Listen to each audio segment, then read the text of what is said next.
ദൈവനാമത്തിന് മഹത്വമുണ്ടാകട്ടെ. ഇന്നത്തെ പ്രഭാത ധ്യാനത്തിനായി 23-ാം സങ്കീർത്തനം 2-ാം വാക്യം.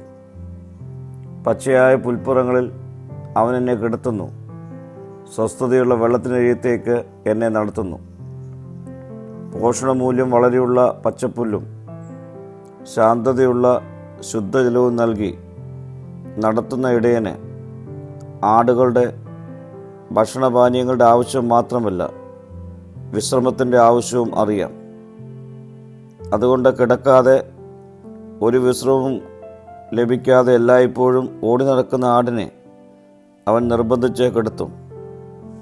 ആടുകൾക്ക് പച്ചപ്പുല്ലെന്ന പോലെ ദൈവജനത്തിന് ദൈവവചനം പോഷകാഹാരമാണ്. അവനിൽ നമുക്ക് ഭക്ഷണവും വിശ്രമവും സംതൃപ്തിയും ലഭിക്കുന്നു.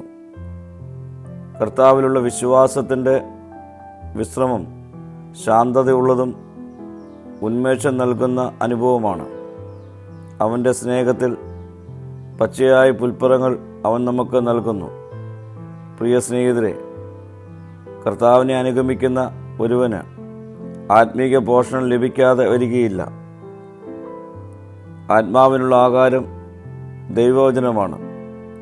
ഇത് ഭക്ഷിച്ച് ദിനംപ്രതി സ്വസ്ഥതയുള്ള ജീവിതം നയിക്കുവാൻ നമുക്കിടയായി തീരട്ടെ.